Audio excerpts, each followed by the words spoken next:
Welcome to the Weaver podcast. I'm Sonja Wood, a mediator, conflict management expert, neuroscience enthusiast, and positive psychology practitioner.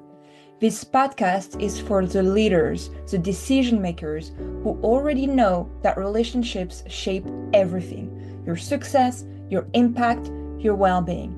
Here, we go beyond surface level advice to explore the deep shifts that create real change in how you navigate conflict, communication, and connection.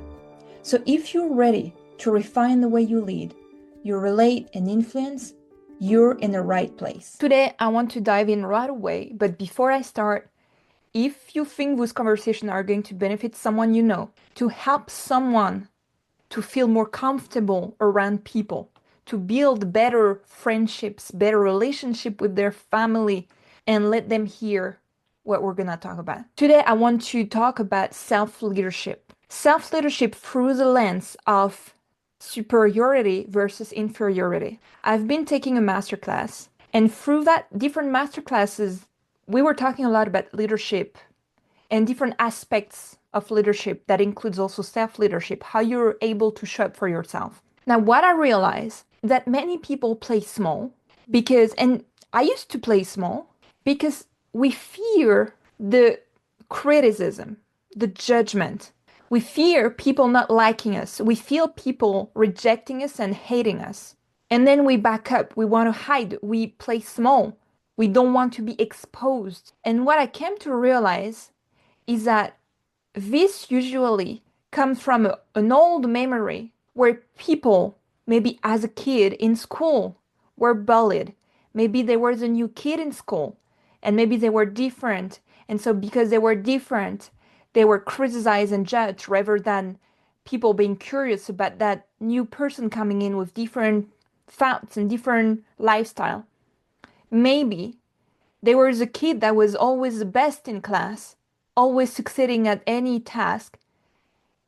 And so that kid was rejected, criticized, saying you're just doing it to be the preferred person of the teacher rather than being admired, and people asking, how did you do this?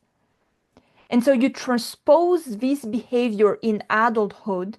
You transpose children that learn to criticize, to learn to judge rather than to be curious, to ask questions, into adults then, rather than being curious, ask question, admire, criticize, judge, are resentful. So what I see is that a lot of time we have those behaviors from the childhood that kind of become a habit, and because they're a habit, they become a pattern, and by becoming a pattern, they're just transposed over time through the different phase of life until the person becomes an adult.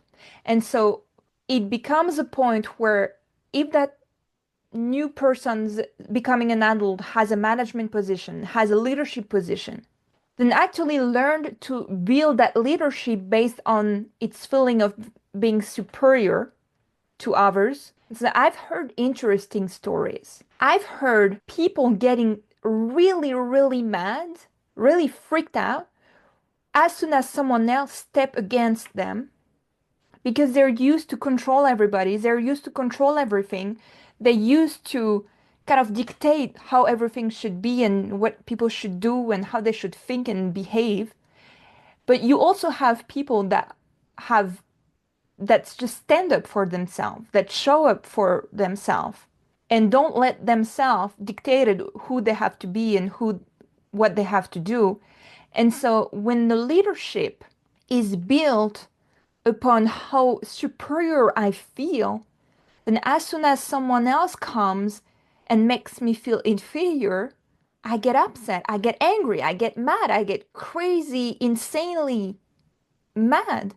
Because it's easier to be mad and then to hate the other person that makes us feel inferior rather than looking at ourselves at this wobbly leadership and acknowledge that our leadership is actually wobbly because the only thing that was holding this leadership was actually the feeling of being superior to everybody else. And that's what I kind of call the new kid in school wound. There is many angles we can find for explaining that kind of behavior, but this is one of the possible angle. And what I observe in society today, in our homes, in workplaces, friendships, families dynamic, is that instead of being curious and genuinely admiring the person, we actually criticize and judge because it's easier to resent the person when we feel inferior than to sit with our discomfort,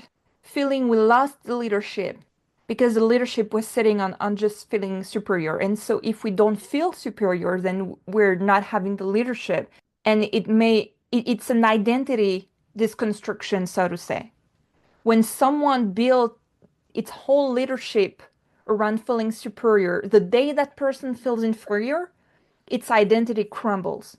And that's kind of a death of an identity. I find it's extraordinarily fascinating to observe people like that and to observe how it does unfold after that. Do they catch up? Do they build a stronger self-leadership? Or do they go back in a loop and get to hate everybody that makes them feel inferior, and then they kind of resent a lot of people on earth? And in my observation, there's a lot of people like that, unfortunately, but not my client. So the question to reflect on is, how is your leadership? Is that contextual? Or are you leading yourself no matter what? That then allows other people to follow alongside you. Do you feel you can lead people only if you're superior to them in knowledge, in expertise, in attitude, in maturity?